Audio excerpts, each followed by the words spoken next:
My name is Cora Adler. The morning my brother changed the locks, he left a cardboard box on the sidewalk. Inside it was my father's brass counter key and my nameplate. C. Adler, R.Ph. The screw holes were still fresh, where he'd pried it off the counter. I did not knock. I did not bang on the glass. I picked up the box, and I set it on the passenger seat of my car, the way you'd set down something that still belonged to you. 2 weeks before that, he'd done it in front of people. There was a ribbon, a reopening under new management, he called it. 11 of our staff stood on the sidewalk. The mayor came, and in front of all of them, Dean handed me a folded check and said, "You were always the pharmacist, Cora. I'm the one who made it a business." 11 people heard it. The mayor smiled like it was a nice thing to say. So that night, I didn't call a lawyer. And I didn't call Dean. I opened a drawer. I took out a single sheet of state letterhead, and I signed one line I hadn't thought about in 19 years. If you've ever been treated as invisible by your own family, this story is for you. Before we go on, do something for me. Subscribe to the channel, and in the comments, tell me what city you're watching from. I read them. It matters to know where you are. Now let me take you back to the beginning, because you need to understand what my brother thought he was taking, and what he never once thought to check. Brindle, Ohio, is not a big place. Main Street is about 4 blocks long. There's a diner, a hardware store that's been sold twice, a church with a bell that still works, and a pharmacy with my father's name over the door. Adler Family Pharmacy. 34 years on that corner. My father built it. Walt Adler. He put the first shelves in himself. He mixed the paint for the walls. He is gone now, but I still hear him some mornings, telling me to check the fridge temps before I do anything else. For most of those 34 years, I was the one behind the counter. I am a pharmacist. That's not a small word, and I won't let anyone make it small. I did the schooling. I did the boards. I carried the license. When old Mr. Petrie came in confused about his blood thinner, I was the one who caught the interaction that would have put him in the ground. When the flu came through hard, I gave the shots myself, hundreds of arms, an assembly line of neighbors. I compounded the creams the dermatologist couldn't get anywhere else. I knew which of our patients skipped doses because money was tight, and I knew how to fix it quiet, without shaming anybody. That was my half of the store. The counter. The care. The license on the wall. My brother Dean had the other half. The front. Dean is 4 years older than me. He is good-looking in a way that works on committees. He has a firm handshake and a way of standing that makes people think he's in charge even when he isn't. For years, he called himself the operations manager. He ordered the shelving. He talked to the sign company. He shook hands at the chamber breakfasts. And that was fine. That was honest work, and I never once wanted him gone. Here's the thing you have to understand about the last year my father was alive. He was sick. Cancer, the slow kind that takes its time and takes everything. And someone had to keep the doors open. Someone had to be the pharmacist. You cannot run a pharmacy without one, so I did every shift. Open to close, I'd leave the counter, drive to the hospital, sit with my father for an hour, drive back, and fill the afternoon scripts. I did that for 11 months. I did not miss a day the state would have cared about. And Dean? Dean ran the business side. That's how he put it. He handled the front. He'll tell you he kept the place alive that year. He'll tell you he carried it. Ask Lorna. Ask anyone who was actually there. The lights stayed on because I stood at that counter while my father died, and I signed for every controlled substance that left the building because my name was the one the state would come looking for. I loved that place the way you love a person. Dean loved it the way you love a number on a page. I didn't see the difference for a long time. That was my mistake. I'll own it. I kept the peace because I thought family loyalty ran both directions. I thought if I gave and gave, it would come back. That's the blind spot. That's the thing I have to tell you about honestly. Because if you've got a brother or a sister like Dean, you've probably got the same blind spot, and I want you to see it before it costs you what it cost me. My father died in the spring. We buried him on a Tuesday. The pharmacy was closed for exactly 1 day, and I opened it myself the next morning, because that's what Walt would have wanted. Dean gave the eulogy. It was a good eulogy. He's good at those. For a few months, nothing changed. Then everything did. It started small. That's how it always starts. If it started big, you'd fight it. It starts small, so you talk yourself out of fighting. The first thing was a title. Dean printed new business cards. Managing partner, they said. Dean Adler, managing partner, Adler Family Pharmacy. I remember picking one up off the front counter and turning it over in my hand. Managing partner. I didn't remember a conversation about partners, but I set it back down. I told myself it didn't matter what the card said. I was still the pharmacist. The card doesn't fill a prescription. The second thing was the office. We had one back office. It was small. A desk, a filing cabinet, a window that looked out at the alley. My father had used it. Then I used it. It's where I did the ordering, the controlled substance logs, the calls to prescribers. It's where the license hung, framed on the wall. My license, my name, right there on the state paper. One Monday I came in, and my desk was against the wall of the storeroom. A folding table, the gray metal kind you set up for a bake sale. Dean had moved my things out onto it. My computer sat on the folding table between a case of paper towels and the return bin. It's for workflow, he said, when I asked. He didn't even look up from the desk. My desk. He was sitting at it. You're on your feet at the counter all day anyway, Cora. You don't need the office. This just makes the flow better, more efficient. I stood there in the storeroom with my life on a folding table, and I said, okay, that's what I said. Keep the peace. That was me. I told myself it was just a desk. I told myself the counter was what mattered, and I was still the pharmacist. And a folding table doesn't change the license on the wall, except he'd taken the license off the wall too. It was in a box in the storeroom, face down, under a roll of receipt tape. I found it that afternoon. I took it out, and I wiped the dust off the glass with my sleeve, and I hung it on a nail in the storeroom, where I could see it from the folding table. I want you to picture that. The most important piece of paper in that entire building, the one thing the doors legally could not open without, hanging on a bent nail in a storeroom next to a mop. He thought that was where it belonged. He genuinely thought it was decoration. He had no idea what he was looking at. Hold on to that. It matters more than anything else in this story. Now, there was a woman who saw all of this. Her name is Lorna Bishop. Lorna is 58, and she has stood at that counter for 22 years. She started when my father hired her, back when I was still in school. She is the best pharmacy technician I have ever worked with, and she misses nothing. Nothing. She's the kind of woman who notices when the coffee's been made with the wrong scoop. About a week after the office thing, Lorna caught me at the folding table on my lunch, and she sat down across from me, and she was quiet for a second, which for Lorna is loud. I was in Dean's office this morning, she said, bringing him the wholesaler invoices to sign. She stopped. There was bank paperwork on the desk. New account setup. I wasn't reading it, Cora, I swear I wasn't, but your name was on it. And it was crossed out. In pen. Somebody drew a line through your name. I said it was probably nothing. I said Dean handled the banking he always had. Lorna looked at me the way you look at somebody who's about to walk off a curb into traffic. Just watch him, she said. That's all I'm saying. Watch your brother. I didn't watch him closely enough. I want to be honest with you about that, because I don't want you making the same mistake I made.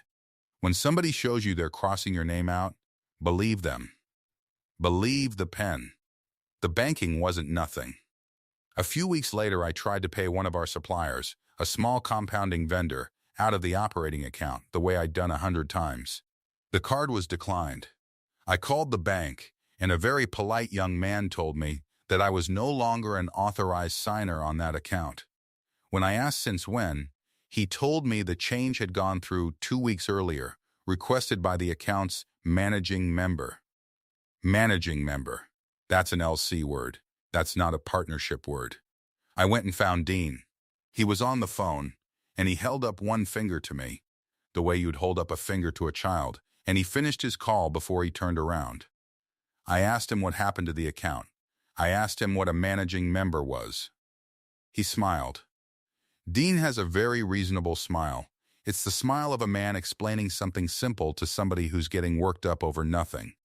I set up an LLC, he said. Adler Health Group. It's just cleaner. For taxes, for liability, all of it. The accountant recommended it. Everything runs through the new entity now. It's more professional. He said, "You don't want to be dealing with signatures and banking anyway, Cora. You've got enough on your plate at the counter. Let me handle the business, you handle the medicine." That's the whole point of a partnership.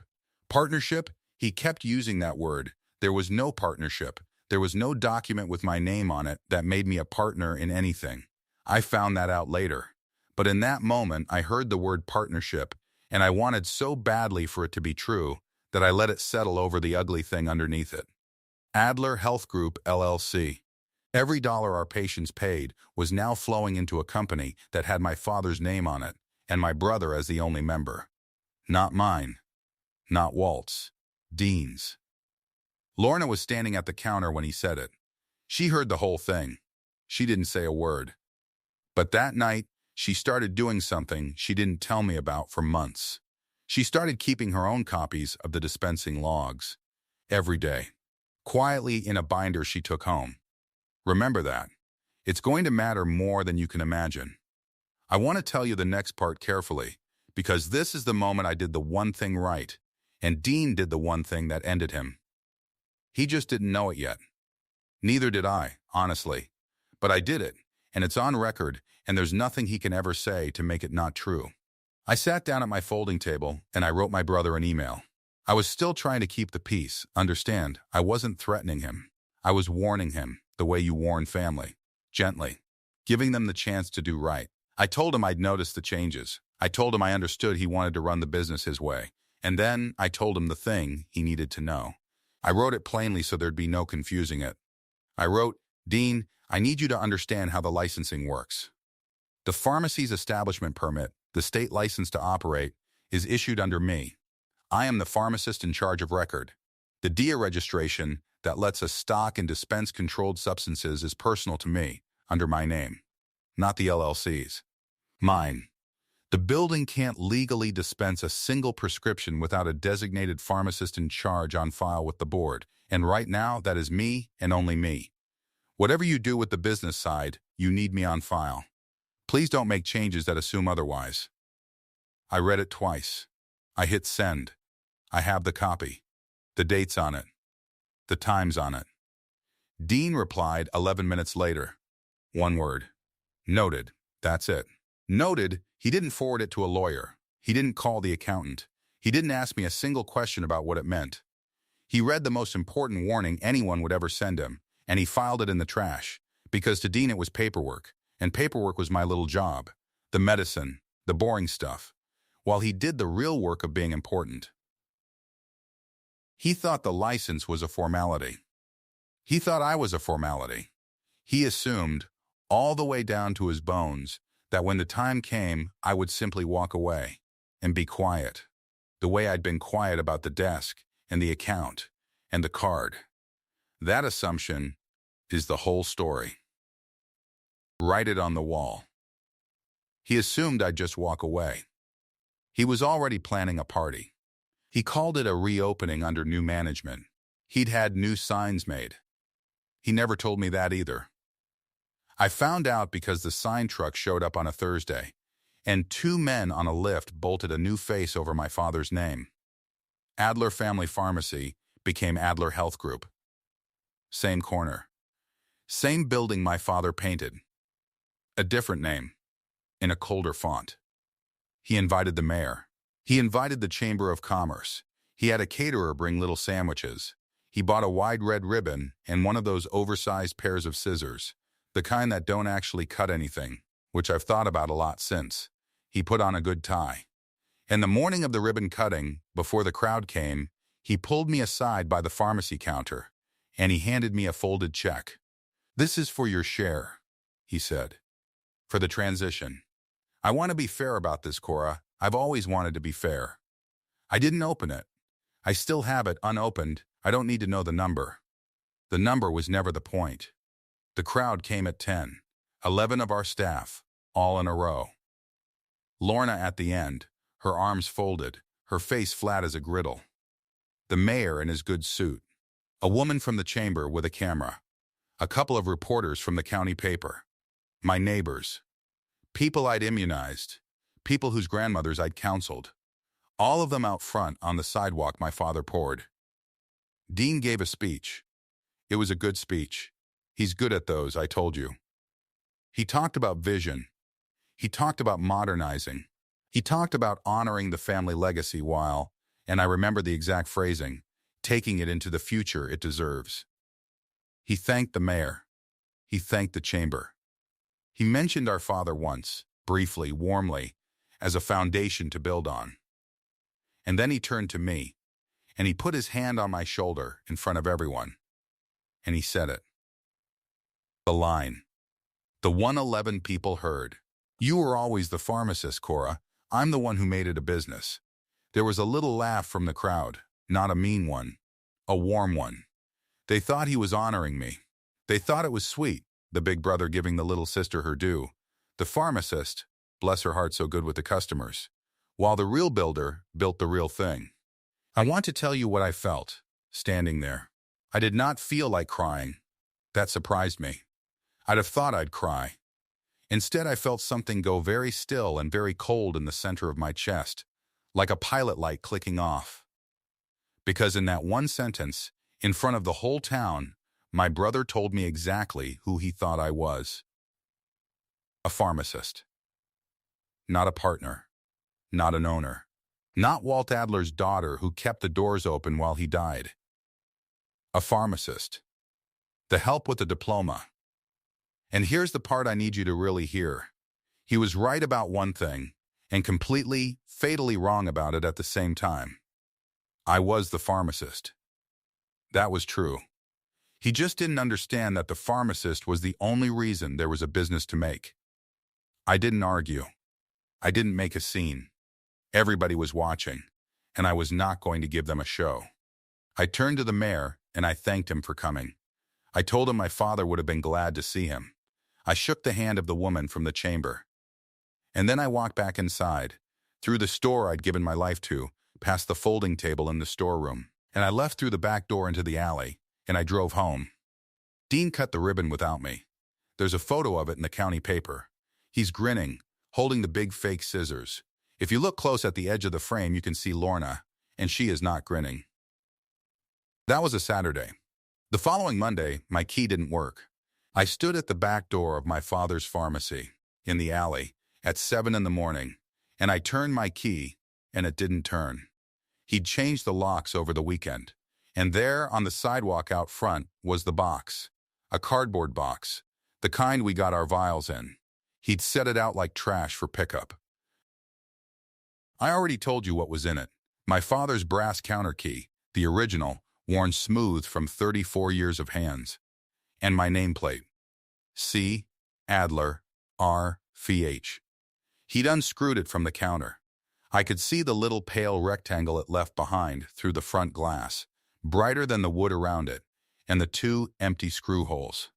I want you to understand what a nameplate on a pharmacy counter is. By law, the pharmacist on duty has to be identified. That plate wasn't decoration. That plate was the state telling every customer who to trust. He'd unscrewed the law off his own counter and put it in a box on the sidewalk, and he didn't even know that's what he'd done. I didn't knock. I've told you that. I picked up the box. I felt the weight of my father's key in my palm, and I set the box on the passenger seat of my car, careful, like it was sleeping, and I sat there in the parking lot for a while, in front of the building with the cold new sign, and I did not cry there either. Then I drove home, and I made a cup of coffee, and I sat down at my own kitchen table, and I let myself feel all of it. The desk, the account, the check I hadn't opened, the line in front of the town, the box, all of it at once in one wave, and it hurt more than I'll pretend it didn't. He was my brother. I'd sat with him at our father's bedside. I'd handed him the good pen at the will reading. And he'd put my name in a box. But here's what I've learned about that kind of hurt. If you sit with it long enough, past the crying part, past the why would he part, it starts to change temperature. It goes from hot to cold. And cold, it turns out, is useful. Cold, you can think with. So I stopped feeling, and I started remembering.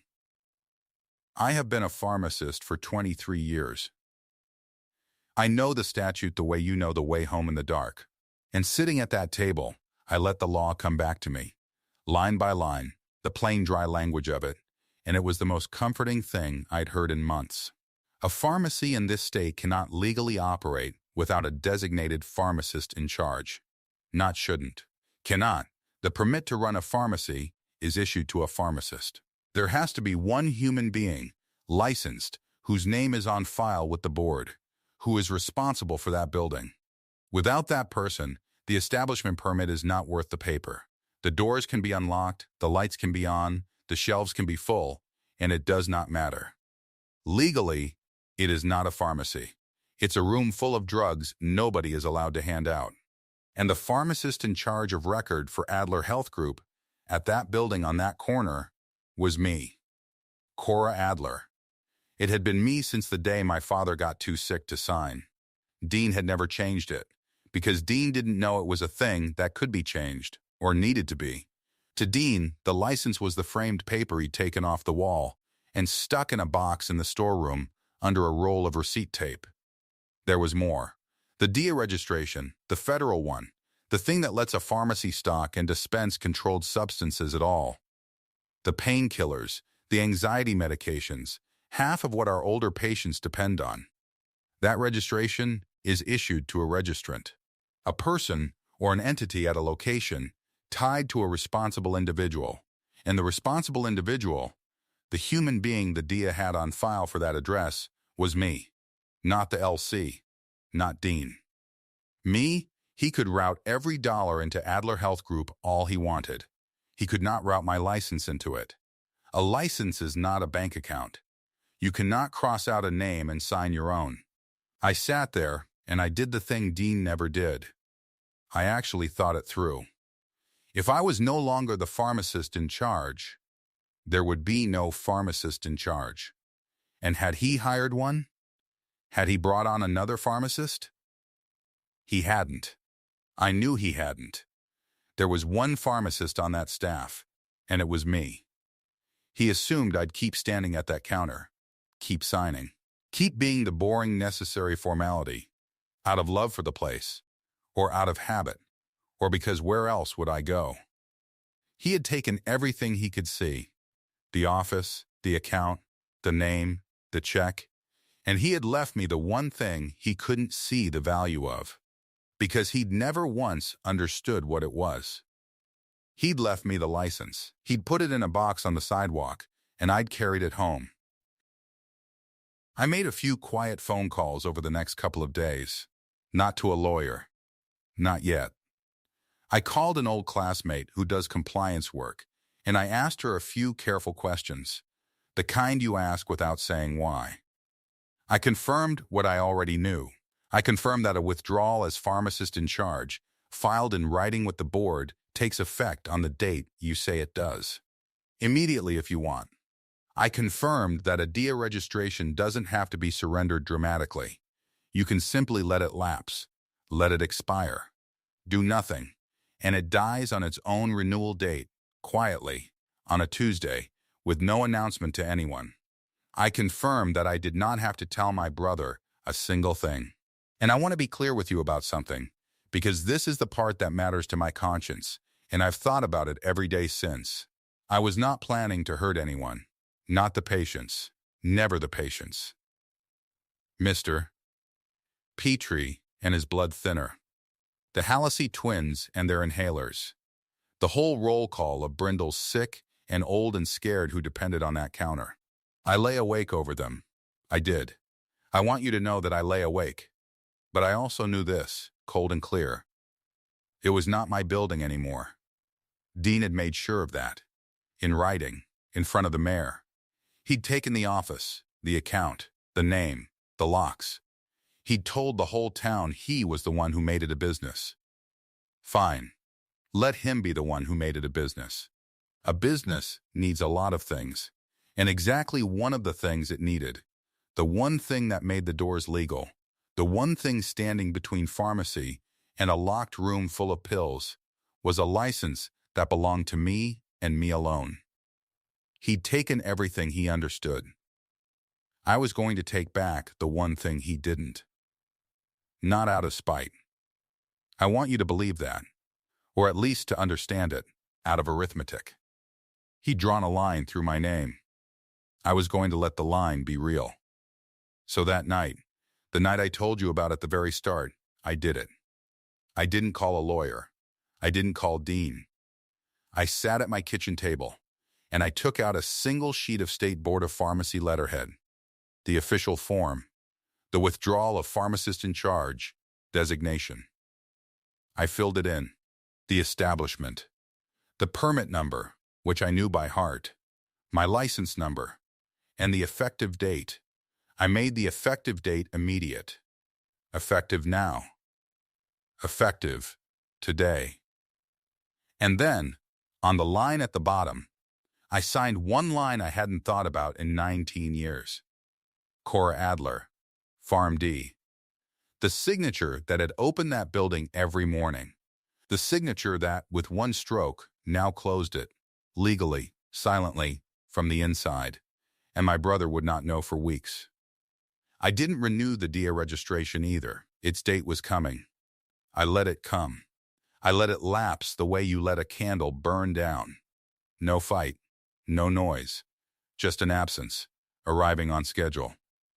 I mailed the withdrawal the next morning from the post office on Main, 4 doors down from the pharmacy with the cold new sign. I bought the stamp with exact change. I dropped it in the slot. And I stood there for a second on the sidewalk in the early sun, and I felt the strangest thing. Not triumph. Not yet. Peace, the kind of deep level peace you feel when you finally stop trying to hold up something that was never yours to carry. I drove past the pharmacy on my way home. The lights were on. The sign was lit. Through the front glass I could see the counter and the pale rectangle where my nameplate used to be, and a young clerk ringing somebody up. It looked, from the street, exactly like a pharmacy.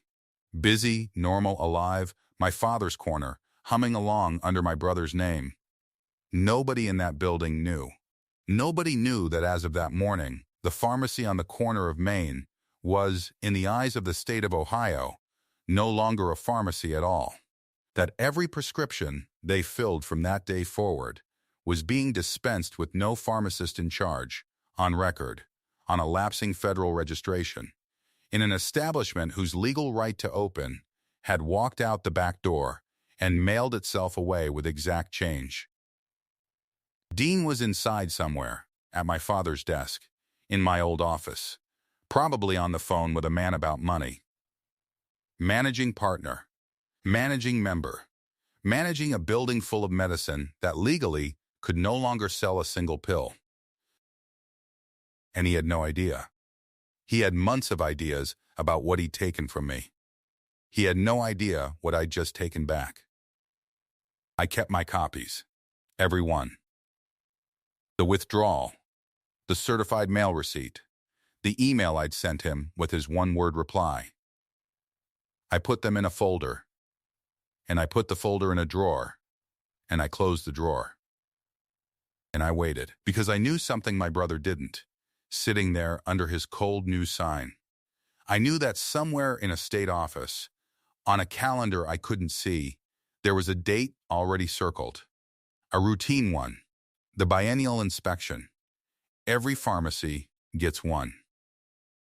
An inspector from the board would walk through those front doors, sooner or later, and ask, the way they always ask, one simple question.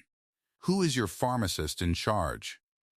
And when that day came, when someone finally turned over the paper my brother had tossed in a box, there would be no answer to give. No name on the line, no license on the wall, only a bent nail in a storeroom. And my brother, who made it a business, was going to learn, in front of witnesses, on the floor of the store he'd stolen, exactly what a pharmacist is for. I just didn't know yet how soon that inspector was coming, or that when she did, she'd already have a copy of my file in her hand. The first sign came on a Tuesday. I heard about it later, the way you hear about weather in a town this size, from Lorna, over the phone, her voice low the way it gets when she's pretending to reorganize a shelf. The wholesaler had called. The one that trucks in the medicine, the boxes and the bottles, the whole supply that makes a pharmacy more than an empty room with a counter. Their compliance desk had flagged the account. A discrepancy, they said. The pharmacist in charge on file didn't match the registration. Somebody needed to sort it out. Dean took the call at my father's desk. Lorna heard his half of it through the storeroom wall. That's a clerical thing, he said. That's your side. Fix it on your end. He wasn't worried. Why would he be? To Dean, this was the sound a business makes. The little squeaks and rattles of paperwork that a managing partner waves off before lunch. He had a whole language for it now. Streamline, reconcile, loop back. He told them to loop back with his office once they'd corrected their records. They corrected nothing. There was nothing on their end to correct. The record was right. It was the pharmacy that was wrong. But Dean hung up satisfied, and he went back to whatever he was doing, and the doors stayed open, and the little bell over them kept ringing. And every single prescription that crossed that counter for the rest of that day was dispensed by a store that no longer had a legal right to dispense anything at all.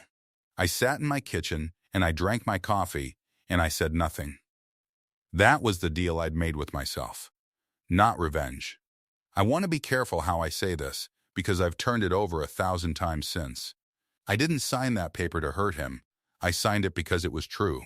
Because for 19 years my name had been the reason those doors could open, and my brother had decided my name was a formality, a decoration, a thing he could pry off a counter and drop in a box on the sidewalk. All I did was stop lending it to him. The second sign came about a week after the office thing. Dean had hired new.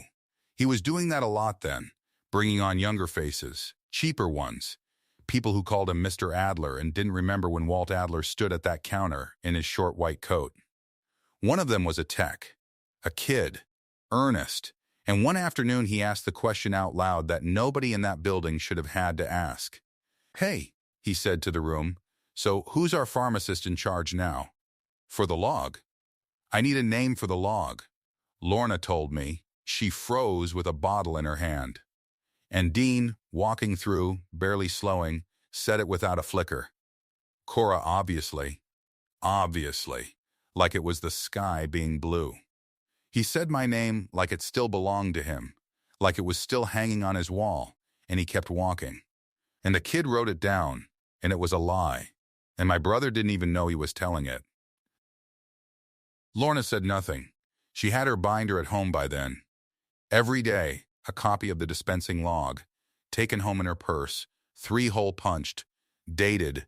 She never told me to do anything. She never asked me what I'd done. She just watched, the way she'd watched for 22 years, and she kept her own quiet record of a store dispensing medicine in the name of a pharmacist who had walked out the back door and mailed herself away with exact change. She told me later why she did it. "Because I knew your father," she said, "and I knew you. And I've known your brother his whole life, honey, and I know which of the three of you I'd trust to hand me a pill." The third sign was the loudest, and it should have been the one that woke him up. An insurance claim bounced, a big one, a maintenance drug, one of the old regulars, and the adjudication came back rejected with a code Dean didn't understand. Inactive dispensing credential. The pharmacy's ability to bill, to be paid, ran through the same registration that ran through me, and mine was gone, and the money stopped where the license had stopped. Dean did not read the code. Dean never read the code. He stood at the front counter, and he took it out on the girl at the register, a 19-year-old with her hands shaking, telling her she'd keyed it wrong, telling her to run it again, and she ran it again, and it bounced again, and he said the word system the way some men say a curse. "The system's down," he told the customer, a woman he'd known since Sunday school. "Nothing I can do." "It's the system." It was not the system. The system was working exactly the way it was built to work. The system was doing the one thing my brother had spent a year assuming it would never do. It was asking for a pharmacist, and there wasn't one. I heard all of this secondhand, in pieces, from Lorna, and I'd be lying if I told you some part of me didn't ache through the whole of it. Not for Dean, for the store, for the woman from Sunday school standing there without her prescription. That was the part I hadn't let myself feel yet, and it was coming for me, and I knew it. But first the inspector came. Her name was Denise Okafor. She came on a Saturday morning, which surprised even me because you don't always get them on a Saturday. 7 in the morning the store opened, and she was there not long after. A woman about my age in a plain jacket with a satchel and a laminated ID she held up without being asked. Board of Pharmacy. Routine. The biennial. Every pharmacy gets one. I wasn't there.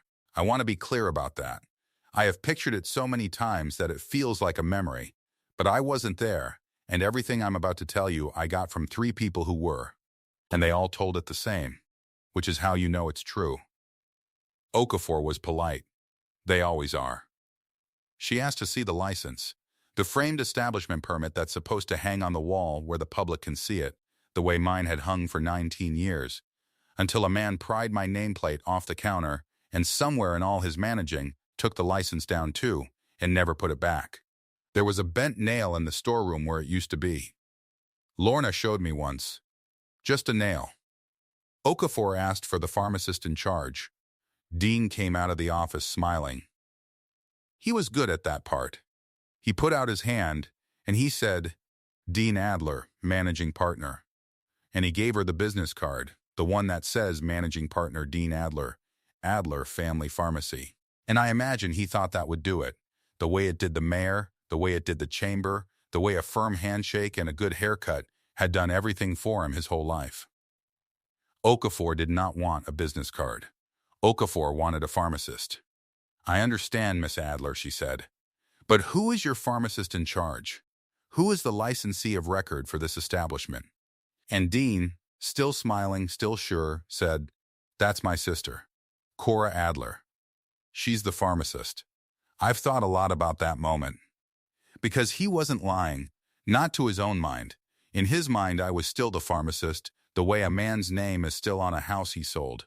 The way you say my old high school. He'd taken everything he thought was the pharmacy.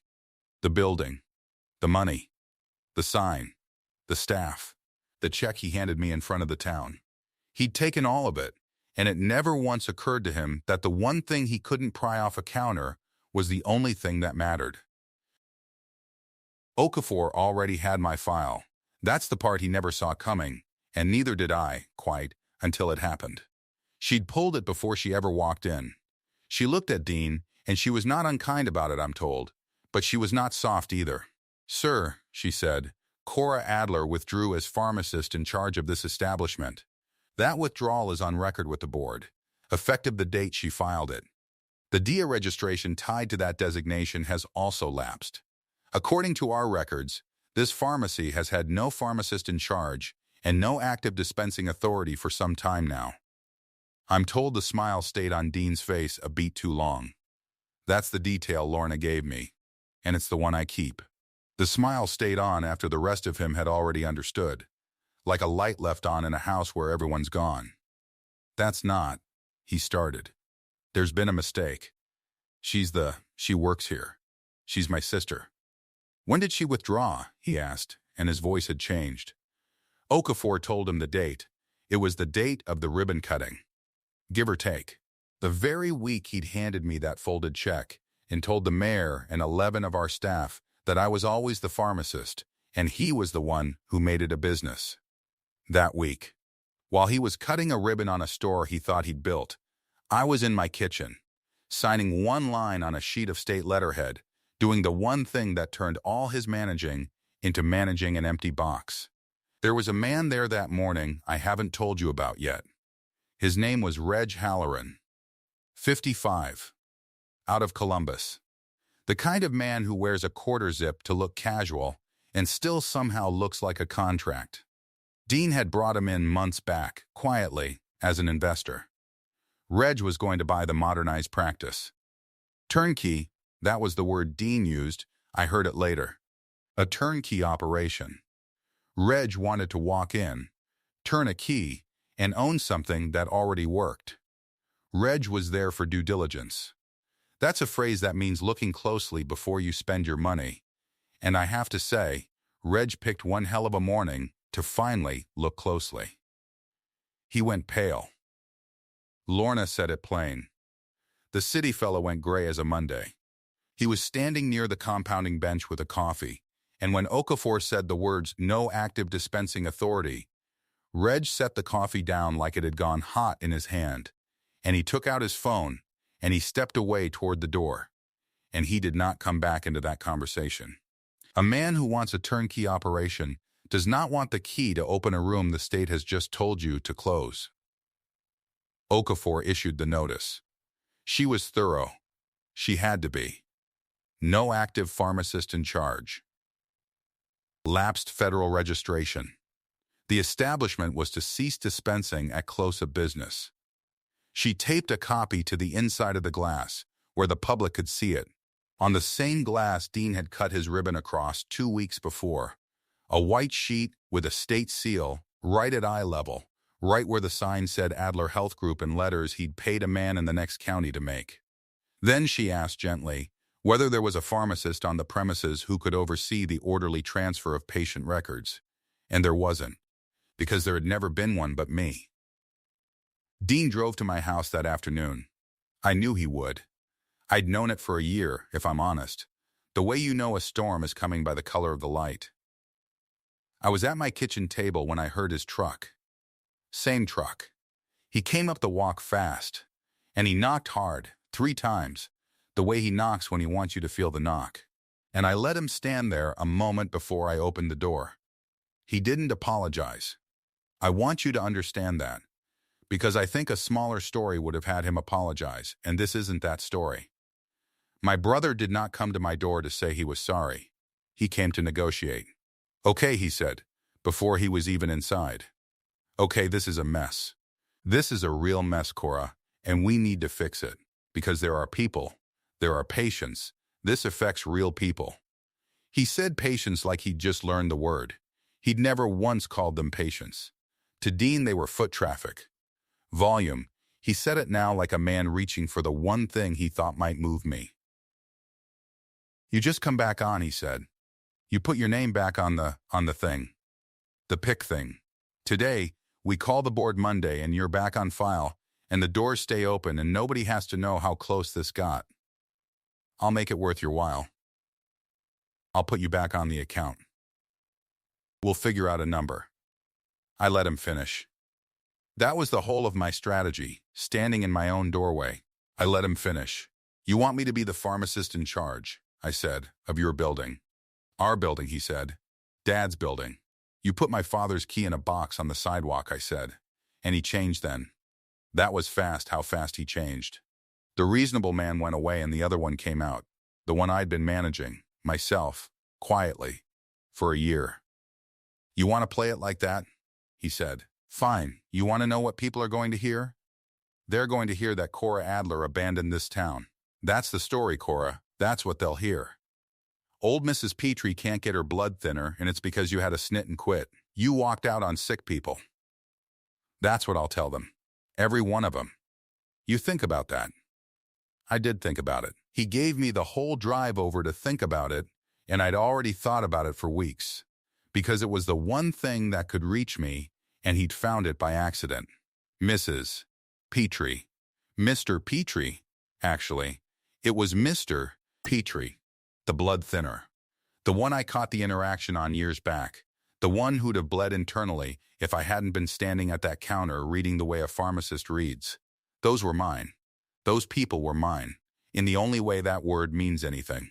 But I looked at my brother in my doorway, threatening to tell the town I'd abandoned it. And I understood something clean and cold and finally free of hurt. He still thought the doors were the point. "Good night, Dean," I said, and I closed the door, and I did not say one single thing that could help him. Here's what he didn't know I was already doing. 2 doors down from the pharmacy, on the same block of Main, there's a storefront that used to be the old druggist's. Before my father's time even, a narrow brick place with a good front window and a back room built for exactly one kind of work. It had been empty 4 years. I'd walked past it 1,000 times.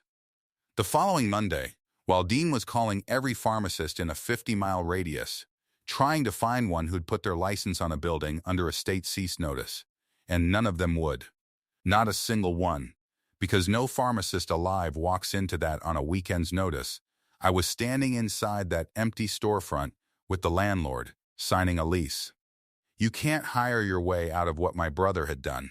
That was the trap of it, and it was a trap he'd built himself, brick by brick, every time he assumed I'd just keep signing.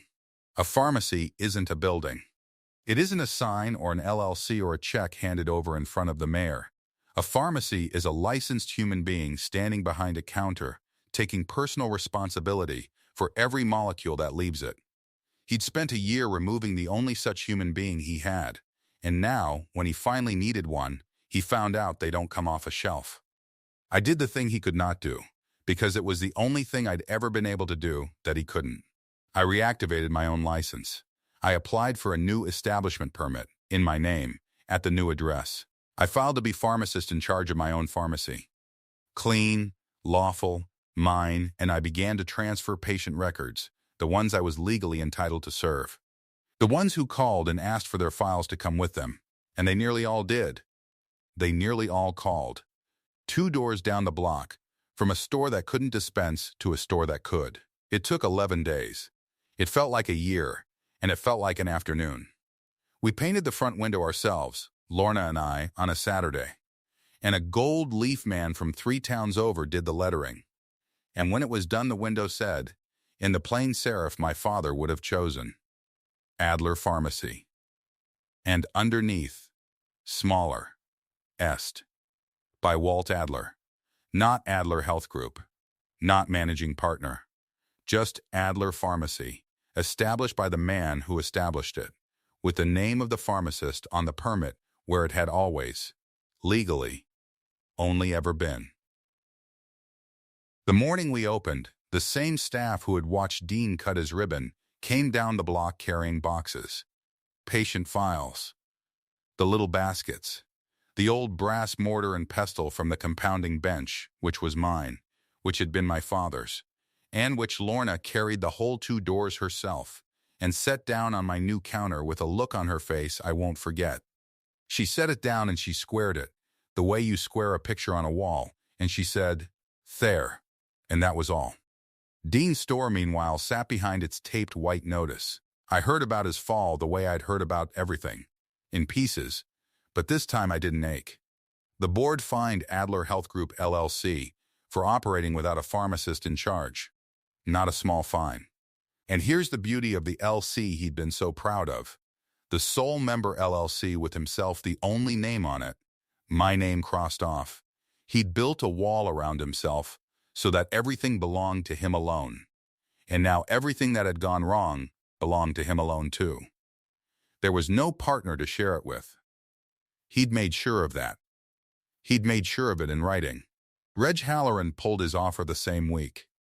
Publicly, that was the part that must have stung Dean worst, because Dean lived on the public part. Reg didn't just walk. Reg protected himself, loudly, the way careful men do.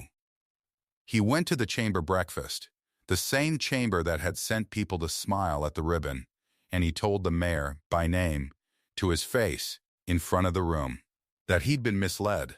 I was misled about the ownership, he said, and about the licensing. I want that on the record with this body.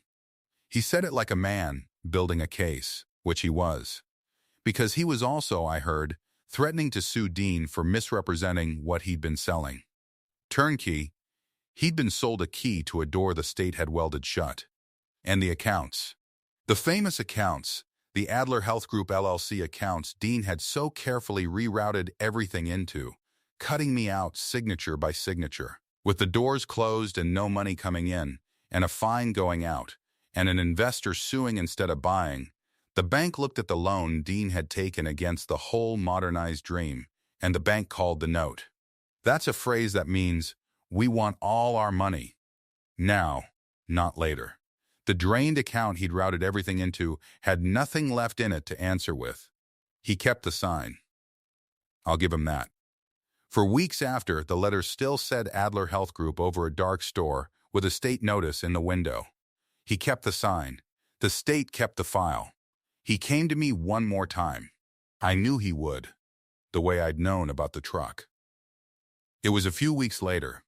I was at my counter, in my store, checking a prescription, and the bell over my door rang, and it was Dean. He looked older. 11 months can do that. And it had been about that, all told, from the box on the sidewalk to the bell over my door. And it had aged him more than the years between us ever had. He's 4 years older than me. That day he looked 10. He didn't threaten this time. He'd run out of threats.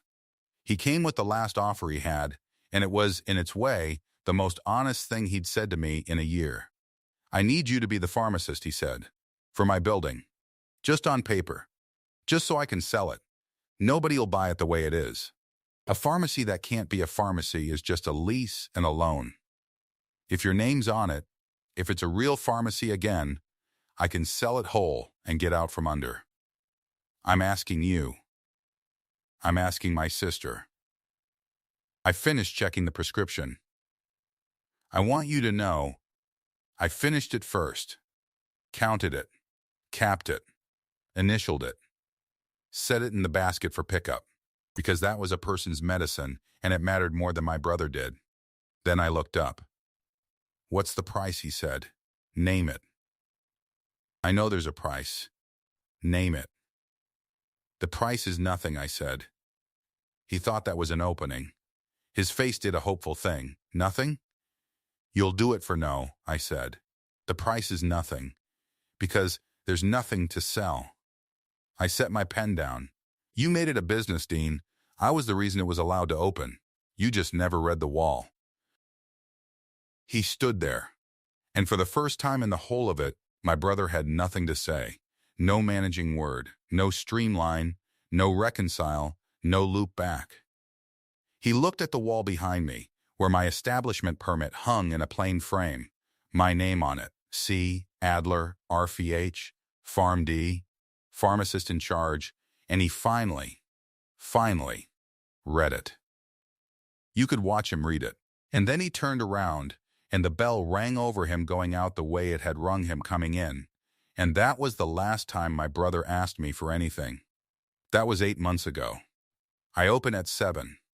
The bell over the door is the same bell, a real brass one, because I found one that sounded like the old one, and I paid too much for it, and I don't regret it.